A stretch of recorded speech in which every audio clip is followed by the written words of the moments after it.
खुदावंद में हर वक्त खुश रहें और खुदावंद इस कलाम पर हमें अमल करने की तौफीक दे। पौलुस रसूल का ये खत करंथियों के नाम दूसरा खत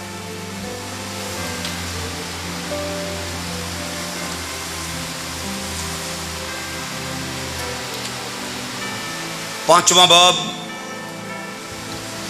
उसकी 7वीं एक आयत आपके लिए तलावत करूंगा। लिखे, क्योंकि हम ईमान पर चलते हैं ना के आंखों देखे पर।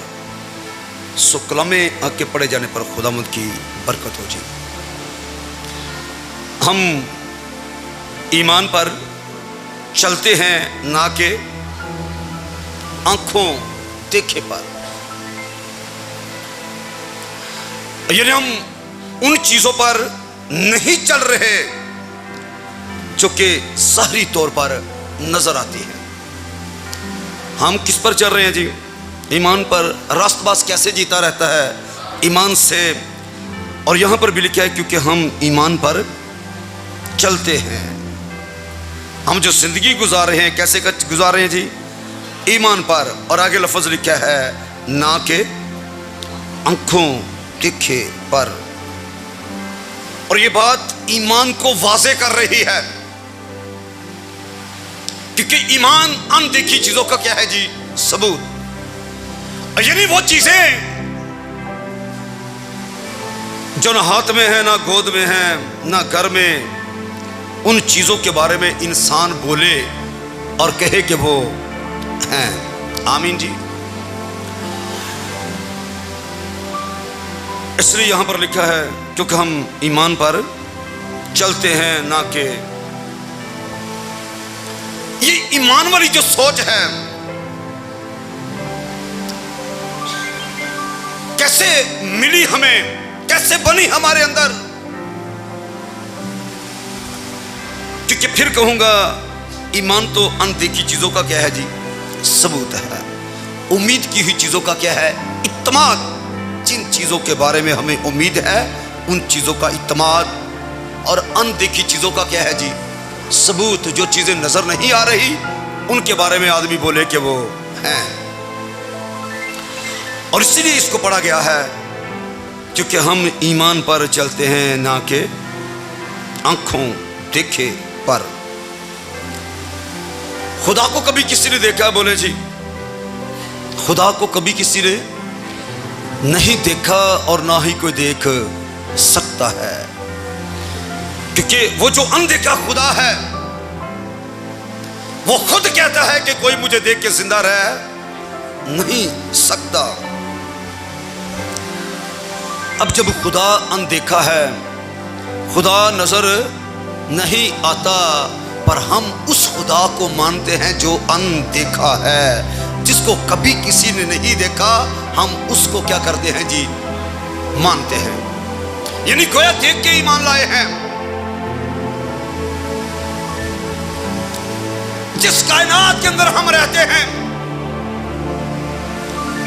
इसका बनाने वाला, इसको कायम रखने वाला कोई है। आप कायनात के निजाम पर गौर करें, आपको मालूम होगा कि सारी कायनात को चलाने वाला और कायम रखने वाला कोई है। कायनात अपने आप से नहीं, कायनात में कोई काम अपने आप से नहीं। इसलिए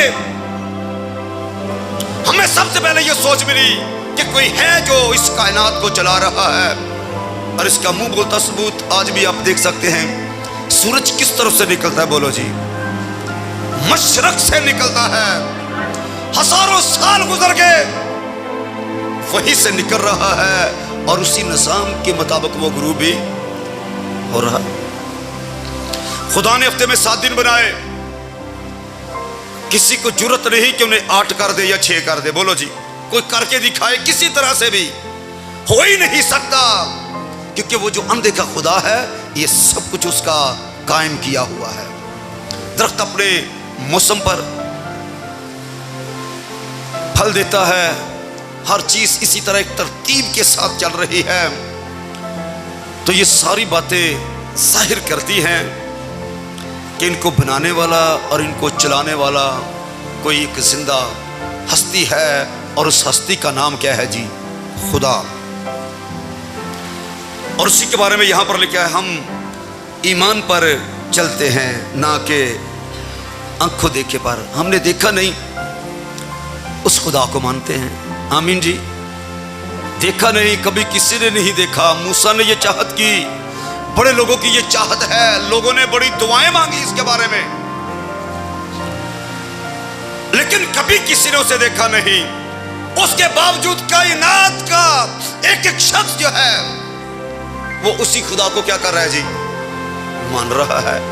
कोई किसी तरह से और कोई किसी तरह से, कोई किसी रंग में और कोई किसी रंग में मान उसी को रहा है कि एक हस्ती है जो सारी कायनात को चला रही है।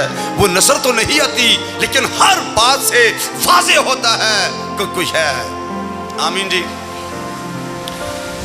हाँ, एक बात जरूर है, और वह यह है कि अगर कोई बड़ी ख्वाहिश रखता है, बड़ा ख्वाहिशमंद है कि वो खुदा को देखे, तो उस अनदेखे खुदा की एक सूरत है, और वो सूरत खुदा का कलमा यीशु मसीह है।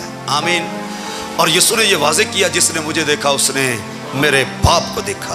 आमीन। अगर कोई बड़ी चाहत रखता है कि उसे देखे, तो फिर यीशु को देखना शुरू कर दे। आमीन जी। क्योंकि लोहियत की सारी ममूरी जो है वो मसीह में सुकूनत करती है। हम कैसे चल रहे हैं, जरा गौर करो, गौर करके आगे बढ़ो। हम कैसे चल रहे हैं ताकि ईमान की हर एक जिंदगी को पूरी पूरी समझ मिले कि ईमान किस चीज का नाम है। सिर्फ बोलने के लिए है या कि कोई अमल करने की चीज है। ईमान के बारे में पेशतर आप सुन चुके हैं। ईमान जो है ये अबदी है। आमीन जी। ईमान के बारे में क्या बताया गया है? अबदी,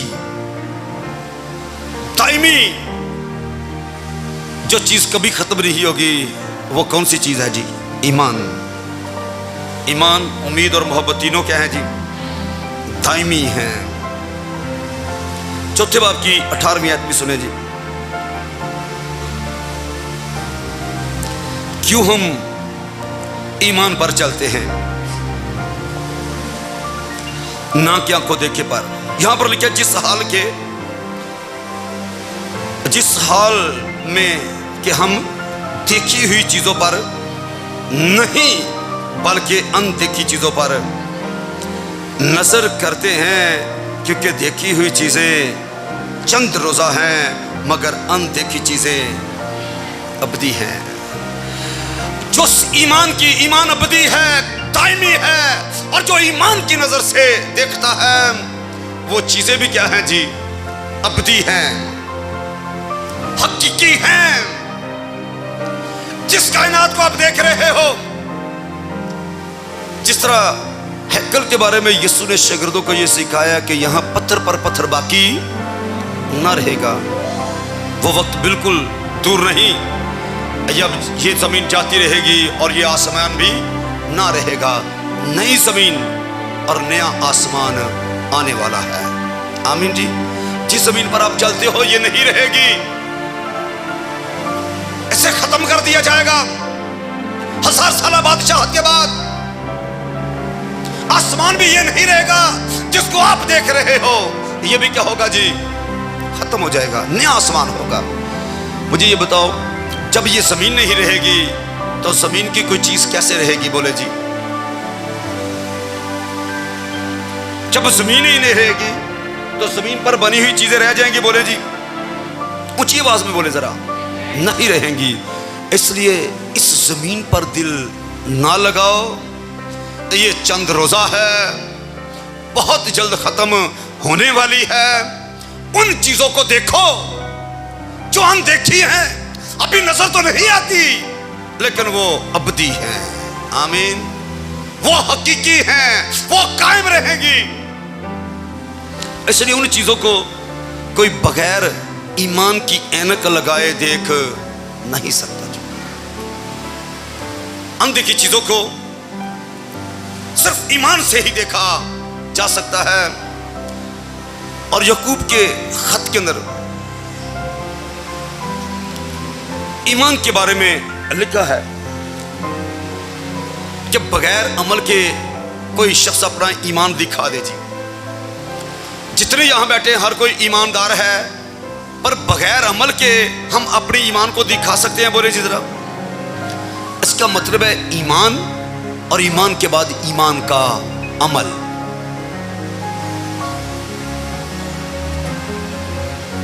बड़ी दुनिया आए निकाले, जरा इस बात को वाज़ेह कर दूं, क्योंकि बेशुमार लोग मुश्किलात का शिकार हैं।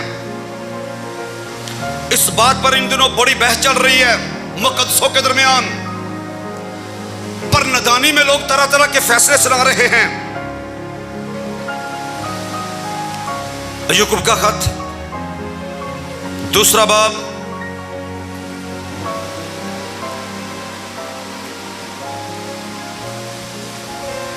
और यहां पर लिखा है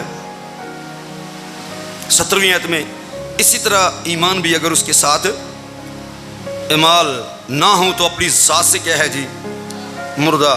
बल्कि कोई कह सकता है कि तू तो ईमानदार है और मैं अमल करने वाला हूं। तू अपना ईमान बगैर ईमाल के तो मुझे दिखा, और मैं अपना ईमान ईमाल से तुझे दिखाऊंगा। इसी तरह लिखा है, इस बात पर ईमान रखता हूं कि खुदा एक ही है। अगर कोई ये कहे कि मैं इस बात पर ईमान रखता हूं खुदा एक ही है, तो क्या लिखा जी, खैर अच्छा करता है। शयातीन भी ईमान रखते और थरथराते हैं। मगर नकम्मे आदमी, क्या तू ये भी नहीं जानता कि ईमान बगैर ईमान के क्या है जी, बेकार है। ऐसा ईमान बेकार।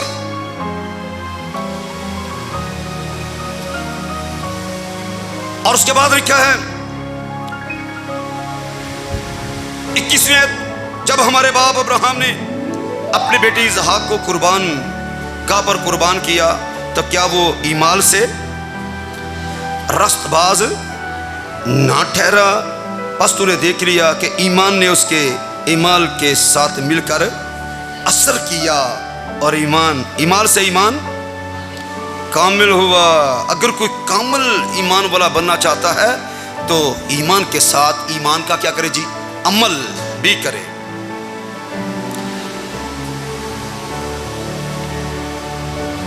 और ये निविश्ता पूरा हुआ, अब्राहम खुदा पर ईमान लाया और ये उसके लिए रास्तबाजी गिना गया, और वो खुदा का दोस्त कहलाया। बस तुमने देख लिया कि इंसान सिर्फ ईमान ही से नहीं बल्कि ईमाल से।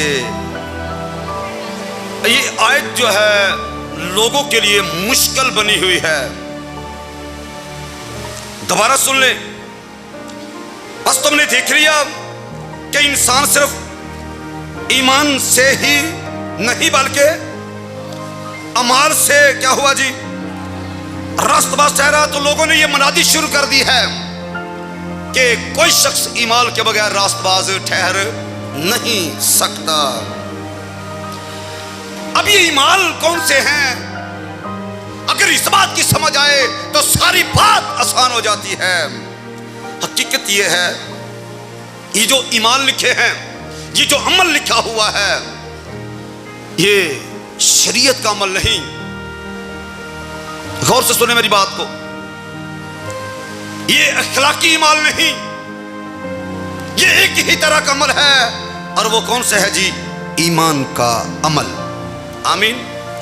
और आगे सुन ले 25वें आयत में, इसी तरह राह फाशा भी जब उसने कासदों को अपने घर में उतारा और दूसरी रात से रुखसत किया, तो क्या ईमाल से रास्तबाज ना ठहरी?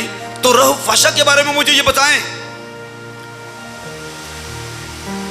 शरीयत के मुताबिक उसने झूठ बोला, ये गैर कौम से है, शरीयत को मानने वाली ये नहीं है। तो मुझे ये बताओ, ना ये शरीयत को मानने वाली है, ना इखलाकी ईमान इसके दुरुस्त हैं, और ना ही इसने सच बोला। उसके बावजूद क्या लिखा उसके बारे में जी, इस इसी तरह राह फाशा भी जब उसने कासदों को अपने घर में उतारा और दूसरी राह से क्या किया जी, रुखसत किया, तो क्या आगे क्या लिखा जी, ईमाल से रास्तबाज। तो मुझे ये बताओ हम क्या कहें, ये शरीयत का अमल कर रही थी? बोले जी ये शरीयत पर अमल नहीं कर रही थी क्योंकि ये फाशा है, इखलाकी ईमान के दुरुस्त नहीं है। तो फिर ये कौन सा अमल कर रही है? एक ही अमल है, और वो कौन सा है जी? ईमान का। क्योंकि वो ईमान ले आई थी कि खुदा ने वाकई ये मुल्क इनके हाथ में कर दिया है। वो ईमान लाई और उसने ईमान का अमल क्या किया, ऐसे लोगों को अपने घर में छुपा लिया, यानी जगह दे दी। अब यहां पर मुझे ये बताएं, अगर कोई ये शख्स कहे कि ये सिर्फ ईमाल से रास्तबाजी ठहरी, तो ईमाल इसके क्या हैं? ईमाल वाला को बोले, शरीयत वाला बोले, कोई कौन सा अमल इसका दुरुस्त है? अगर इसने किया है तो सिर्फ और सिर्फ ईमान का अमल किया है। अब लोगों को मुश्किल इसलिए हो रही है कि वो शरीयत के ईमान पर नगाह करते हैं, वो इखलाकी ईमान पर नगाह करते हैं, वो ईमान के अमल पर नजर नहीं कर रहे। इसलिए यहां पर जिस अमल की बात है वो कौन सा है जी? ईमान का अमल है। क्योंकि ईमान के साथ मिलकर कामल हो जाता है। इसलिए फाशा ने जब ईमान का अमल किया, तो आज मसीह का नस्बनामा जब हम पढ़ते हैं तो उसमें उसका क्या है जी? नाम है सिर्फ ईमान का अमल करने से। तो यहां पर जो कुछ आपके लिए पढ़ा गया है करंथियों के खत के अंदर, कि हम जिस हाल के हम देखी हुई चीजों पर नहीं बल्कि अनदेखी चीजों पर ईमान रखते हैं। क्योंकि देखी हुई चीजें क्या हैं जी? चंद रोजा हैं, लेकिन अनदेखी चीजें क्या हैं जी? बोलो जी, अबदी हैं, कायम रहने वाली, जिनको कायनात की कोई चीज भी हिला कर नहीं सकेगी। इसलिए जब ईमान आपकी जिंदगी के अंदर है तो उसके साथ साथ ईमान को कामल बनाने के लिए ईमान का अमल करना भी बहुत जरूरी है जी। आमीन। आए मेरे साथ मत्ती की मार्फत लिखी गई इंजील को निकाले। जब ईमान है तो ईमान का अमल भी। मत्ती 14वां बाब 28वें से पढ़ रहा हूं।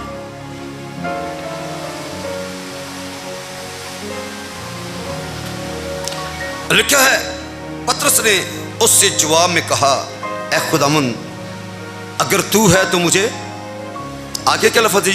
हुक्म दे कि पानी पर चलकर तेरे पास आऊं। उसने कहा, आ। पतरस कश्ती से उतरकर यीशु के पास जाने के लिए पानी पर क्या हो गया जी? चलने लगा। पतरस पानी पर चलने लगा, मगर जब हवा देखी तो डर गया, और जब डूबने लगा तो चलाकर कहा, ऐ खुदा मुझे बचा। यीशु ने फौरन हाथ बढ़ाकर उसे पकड़ लिया और उससे कहा, ऐ कामित का, तूने क्यों शक किया? अब यहां पर गौर करें, यीशु ने शिगिर्दों को झील पार जाने के लिए कहा है।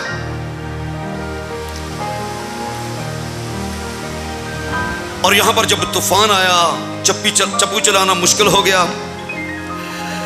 तो क्या देखा कि यीशु पानी पर चलता हुआ, जब कश्ती भी पानी पर चल नहीं सकती, यीशु पानी पर चलता हुआ उनके पास आ रहा है। शिगिर्दों ने समझा शायद भूत है, लेकिन यीशु ने क्या कहा?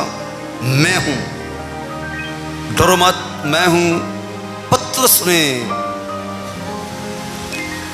तस्दीक करने के लिए उससे कहा, सुने गौर से, पतरस ने उसे कहा, जवाब में कहा, ऐ खुदावन, अगर तू है तो मुझे हुक्म दे कि पानी पर चलकर तेरे पास आऊं। बहुत बड़ी सोच पतरस के अंदर पैदा हुई यीशु मसीह को देख के, कि अगर यीशु पानी पर चल सकता है तो मैं भी पानी पर चल सकता हूं। ये सोच उसके अंदर, कामल सोच उसके अंदर पैदा हुई। उसके बाद पतरस पानी पर चला के नहीं बोले जी, लेकिन एक बात पर गौर करें, क्या है उसने कहा हुक्म दे, हुक्म दे, अगर तू है तो हुक्म दे कि मैं भी पानी पर चलकर तेरे पास आऊं। उसने कहा आ। उसके बाद क्या हुआ, पतरस पानी पर चल रहा है और चलते हुए क्या हुआ जी, डूबने लगा। चला उठा खुदा मुझे बचा। यीशु ने क्या किया, फौरन हाथ बढ़ाकर उसे पकड़ लिया। दोबारा हुक्म क्यों नहीं दिया? गौर करें, पहले हुक्म दिया है आ, दोबारा हुक्म नहीं।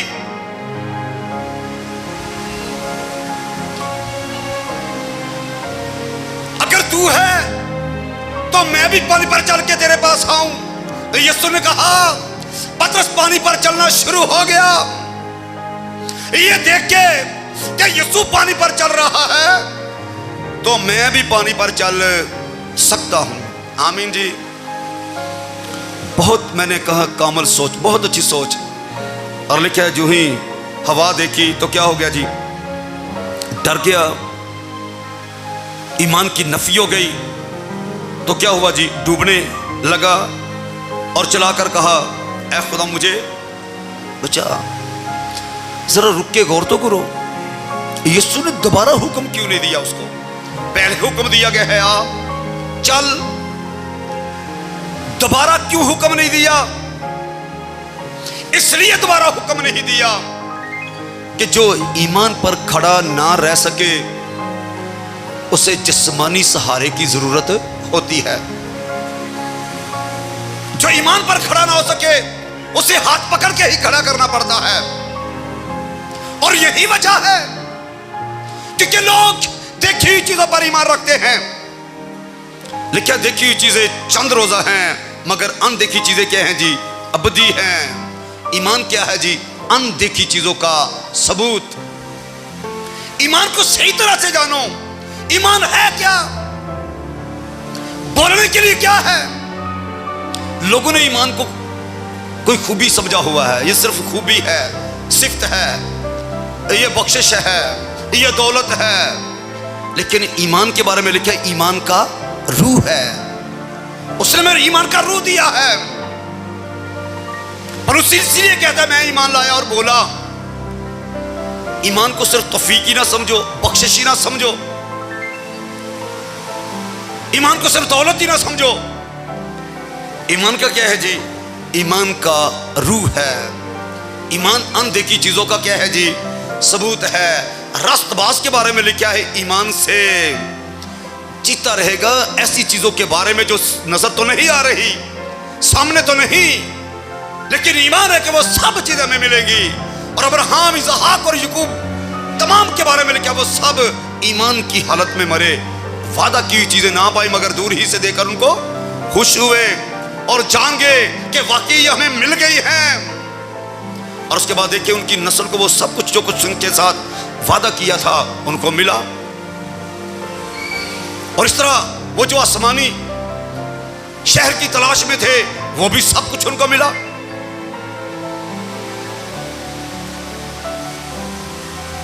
हम ईमान पर चलते हैं ना कि आंखों देखे पर। याद रखो, आंखों देखी चीजों पर ईमान रखोगे तो मैंने क्या बताया है, वो मिटने वाली हैं, वो खत्म हो जाएंगी, फना है सब कुछ। आंखों देखा सब कुछ फना है। लेकिन जो चीजें नजर नहीं आती वो क्या है जी, वो अबदी हैं, वो कायम रहने वाली हैं। इसलिए सिर्फ ईमान ही नहीं, ईमान के साथ ईमान के अमल को करना भी क्या है जी, बहुत जरूरी है। पतरस का देखें ईमान, मैं भी पानी पर चलूं, चला, पर ईमान पर कायम रह ना सका। फिर क्या हुआ जी, बोलो जी, डूबना शुरू हो गया जी। ऐसे लोग जो ईमान पर कायम नहीं रहते डूबना शुरू हो जाते हैं। चला उठा, मुझे बचा। खैर खुदावंद ने अपना हाथ बढ़ाया और उसे क्या किया जी, पकड़ लिया। और उसे पकड़ के करीब करके उससे क्या कहा, लिखा है काम इत्काद, तूने क्यों शक किया, इतनी बड़ी सोच बना के तू ईमान में कमजोर हो गया, तूने क्यों शक किया। और मैंने जिस बात पर जोर दिया है वो ये है कि गौर करें इस बात पर, जब पतरस अपनी बात पर कायम ना रह सका, उस कलाम पर कायम ना रह सका जो उसके मुंह से निकला था, अगर खुदावंद तू है तो मैं भी चलूं, तो यीशु ने क्या कहा था, बोलो जी, आ, यानी चल। तो यीशु के कहने के मुताबिक और इस तरह पतरस अपने ईमान के मुताबिक पानी पर चलना शुरू हो चुका था। लेकिन जब हम उस कलाम पर कायम नहीं रहते, उस ईमान पर कायम नहीं रहते जो अनदेखा है, तो फिर उसके बाद वो डूबना शुरू हो गया। और यीशु ने भी दोबारा उसे हुक्म दे के खड़ा नहीं किया, क्योंकि यीशु ऐसे लोगों को हुक्म दे के दोबारा खड़ा नहीं करता जो अपने ईमान पर कायम ना रह सके। हाथ बढ़ाया, उसे पकड़ लिया, चला के ही यीशु से बस्ती में दोबारा वापस लाया। उसे कंधे पर नहीं उठाया गया था, पर उसके बाद वो यीशु के ईमान के मुताबिक चल रहा है, अपने ईमान के मुताबिक डूब रहा है और यीशु के ईमान के मुताबिक दोबारा चल रहा है। ये दो बातें हैं, पहले भी पतरस पानी पर चला और बाद में भी पानी पर चला, लेकिन दरमियान में क्या हुआ, वो डूबना शुरू हो गया। जब तक ईमान का जो अमल है हमारी जिंदगी में कायम रहता है, ईमान कामल बना रहता है। क्या लिखा है, ईमान जो है वो अमल के साथ क्या होता है जी, कामल बनता है। इसलिए जब ईमान ले आए हैं तो फिर ईमान के साथ ईमान का अमल भी आपकी जिंदगी के अंदर होना बहुत जरूरी है। रसूलों के ईमान मेरे साथ निकाले जरा, इन बातों पर जरा गौर से निगाह करें ताकि ईमान को सही तरह से समझ सके। रसूलों के ईमान 3 बाब पहली ऐसे लिखा है, और पतरस और यूहन्ना दुआ के वक्त यानी तीसरे पहर हैकल को जा रहे थे और लोग एक जन्म के लंगड़े को ला रहे थे, जिसको हर रोज हैकल के उस दरवाजा पर बिठा देते थे जो खूबसूरत कहलाता है, ताकि हैकल में जाने वालों से भीख मांगे। जब उसने पतरस और यूहन्ना को हैकल में जाते देखा तो उनसे भीख मांगी। पतरस और यूहन्ना ने उस पर गौर से नजर की और पतरस ने कहा, अब ये गौर से नजर क्यों कर रहे हैं, देखे जरा गौर से। पतरस और यूहन्ना ने उस पर गौर से नजर की। नजर इसलिए की जा रही है कि आया इस शख्स के अंदर जो ईमान है वो कामल है या कमजोर ईमान के साथ यहां पर बैठा हुआ है। गौर से नजर की और पतरस ने कहा, हमारी तरफ देख। वो उनसे कुछ मिलने की उम्मीद पर उनकी तरफ मतवज्जा हुआ। पतरस ने कहा, चांदी सोना तो मेरे पास है नहीं, मगर जो मेरे पास है वो तुझे दिए देता हूं। यीशु मसीह नासरी के नाम से चल फिर, जो कुछ मेरे पास है वो तुझे, यीशु मसीह नासरी के नाम से क्या लिखा जी, चल फिर। वो चलना शुरू हो गया। बोले जी, बोले मेरे साथ, चलना फिरना शुरू हो गया। नहीं, उस पर नजर की गई थी, कामल ईमान इसके अंदर नहीं है। आगे सुने जी, लिखा उसका दाहिना हाथ पकड़कर उसको उठाया और उसी दम उसके पांव और टखने क्या हो गए जी, खुद नहीं उठा। ईमान में कमजोर, ईमान तो है पर अमल बिल्कुल नहीं है। उसे क्या हुक्म था, यीशु मसीह नासरी के नाम से चल फिर। उसने कहा कैसे चलूं फिरूं, मैं तो लंगड़ा हूं और वो भी जन्म का। और ऐसे शख्स के बारे में लिखा 40 बरस से ज्यादा उम्र का था। 40 बरस से भी ज्यादा का, इतने सालों से वो लंगड़ा था, पता नहीं कितने सालों से वो उस दरवाजे पर मांगता था। इतने साल अपने आप को लंगड़ा देख देख के चलने वाली सोच तो उसकी जिंदगी से खत्म ही हो चुकी थी, और ना वो जानता था कि ऐसा भी हो सकता है। पतरस ने निगाह की और उससे कहा, मेरी तरफ, हमारी तरफ देख। तू किस तरफ देख रहा है? क्या कर, हमारी तरफ देख। बस बेशुमार लोग ऐसे आपको नजर आएंगे जिनको पता ही नहीं हमारी बरकत की जगह कौन सी है, कहां पर मेरा मौजज़ा है, कहां पर मेरी शिफा है, कहां पर मेरी बरकत है। पतरस और यूहन्ना सर पे खड़े हैं और वो किसी और तरफ देख रहा है। पतरस को कहना पड़ा कि हमारी तरफ देख, मौजज़ा यहां से जारी होने वाला है और आज तू उठ के खड़ा होने वाला है। इधर देख, उठ यीशु नासरी के नाम से। क्या कर जी? चल फिर पूछूंगा, चलना फिरना शुरू हो गया? बोले जी क्यों नहीं चला फिरा? इसलिए कि ईमान का वो लेवल जो उसके अंदर होना चाहिए था, जिसके स्वभाव से लोग कूदना शुरू हो जाते हैं, उछलना शुरू हो जाते हैं, ऐसा ईमान, यानी ईमान के साथ अमल वाली बात उसमें नहीं नजर आई। हुक्म था चल फिर, और किस नाम से हुक्म दिया गया? यीशु मसीह नासरी के नाम से, जिस नाम से मुर्दे भी क्या होते हैं जी? जिंदा होते हैं। लेकिन वो उठा नहीं। तो जो ईमान पर खड़ा ना हो सके, बोलो जी जरा, बोलो ना जी, उसे फिर हाथ पकड़ के ही उठाना पड़ता है। लेकिन हम ईमान पर चलते हैं, ना कि आंखों देखी पर। ईमान पर चलने वाला दूसरों के लिए भी बाइस से बरकत है। लेकिन जो ईमान का अमल नहीं करता, इसी तरह हुक्म के बावजूद भी अपनी जगह पर रहता है। हुक्म मिलता है लेकिन अमल नहीं करता, सोच मिलती है लेकिन अपनी सोच नहीं बनाता। अगर ऐसे ही रहेंगे तो फिर कभी भी अपने पांव के बल सीधे खड़े नहीं हो सकेंगे।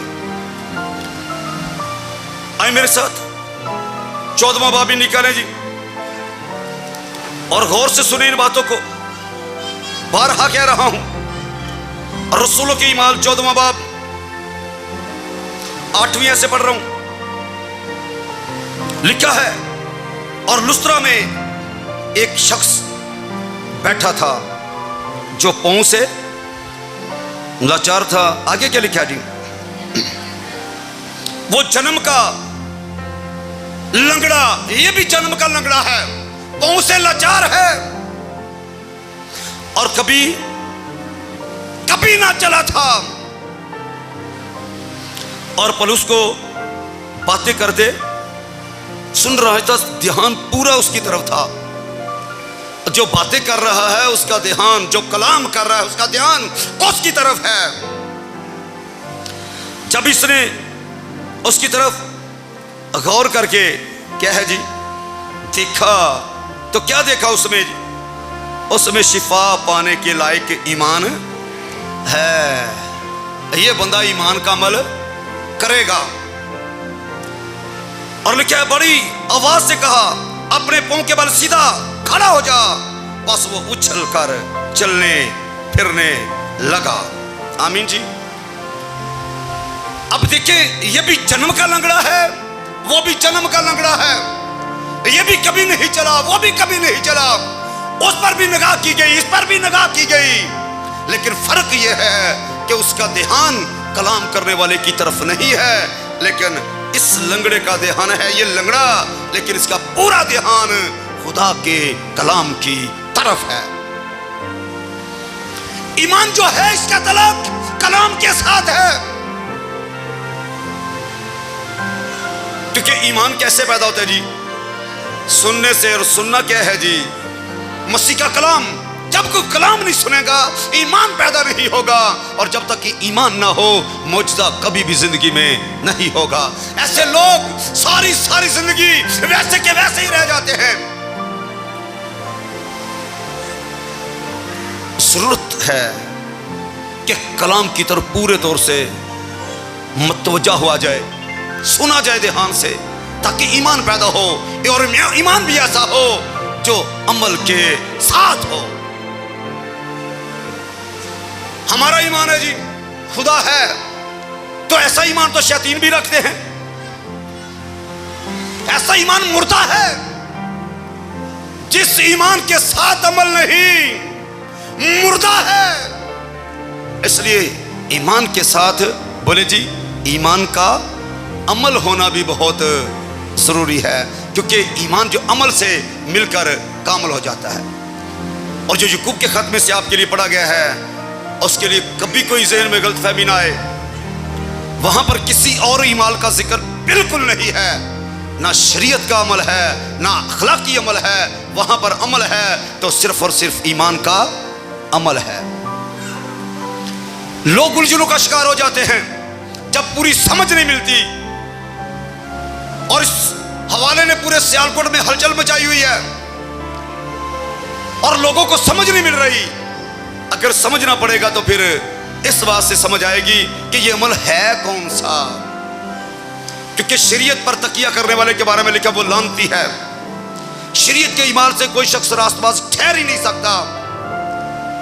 तो कैसे ये सोच बन सकती है कि ये शरीयत के ईमान है? इसलिए यहां पर जो ईमान पर खड़ा ना हो सके, बोलो जी, उसे फिर क्या करना पड़ता है जी? बोले जी, हाथ पकड़ के ही खड़ा करना पड़ता है। जिस्मानी सहारे से ही ऐसे लोग खड़े होते हैं, लेकिन हमें ईमान पर क्या करना है जी? खड़े होना है। वापस जरा क्रंथियों में आए, अपने पत्रस का जिक्र सुना कि किस तरह यीशु ने भी उससे दोबारा हुक्म नहीं दिया। यीशु हुक्म दे के पतरस को दोबारा खड़ा कर सकता था, लेकिन जो ईमान पर खड़ा ना हो उसको सहारा दिए बगैर वो खड़ा नहीं रह सकता। इसलिए उसे सहारा दिया, हाथ पकड़ा और उसे खड़ा कर दिया। अब यहां पर दूसरा क्रंथियों और ये 5वें बाब में से पढ़ा गया था, और यहां पर लिखा है क्योंकि हम कैसे चलते हैं? हम ईमान पर चलते हैं, ना कि आंखों देखे पर। अगर आंखों देखे पर चलोगे तो सिर्फ जमीन तक ही रहोगे। जिस हाल के बाइबल आवाज बुलंद करके कहती है कि जमीन हमारा देश नहीं है। आमीन जी। एक ईमानदार को यहां पर नहीं, उसे कहां पर रहना है? बोलो जी, आसमान पर। आसमानी जो है वो आसमान पर रहेगा। जमीनियों का ये देश है, ये आसमानियों का देश नहीं। यीशु आसमान को छोड़ के जमीन पर इसी नहीं आया था। एक जमीनी को क्या बनाया जी? आसमानी। और उस वक्त से ही उसने क्या दिया कि मैं जाता हूं और जाके जगह तैयार करता हूं। कहां? जमीन पर जगह तैयार करता हूं। बोलो जी, आसमान पर जगह तैयार करता हूं। और ये बात वाज़े करती है कि हम जिस्मानी नहीं बल्कि रूहानी हैं, यानी जमीनी नहीं बल्कि आसमानी है।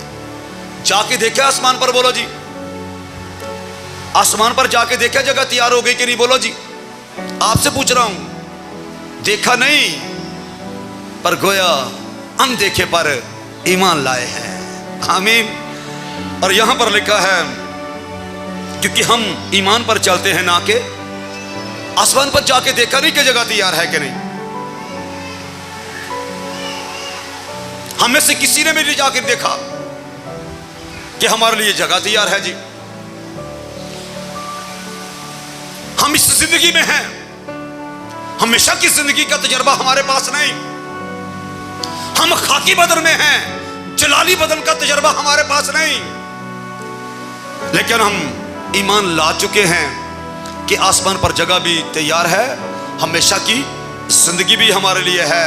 और आसमान पर खाकी नहीं बल्कि जलाली बदन हमारे लिए क्या है जी, तैयार है। आमीन। ये खाकी जो है जलाली बन जाएगा।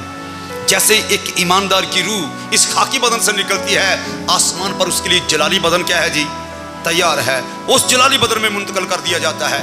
इसलिए तो ईमानदार मौत से कभी घबराता नहीं, ना किसी तरह से भी डरता है। उसे डरने के लिए कहा ही नहीं गया। इसलिए लिखा है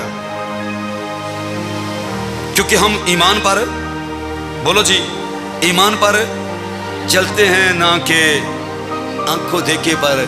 जिस आसमान पर हमने जाके तो नहीं देखा, लेकिन बहुत जल्द हम, बोलो ना जी, जाने वाले हैं। आमीन जी।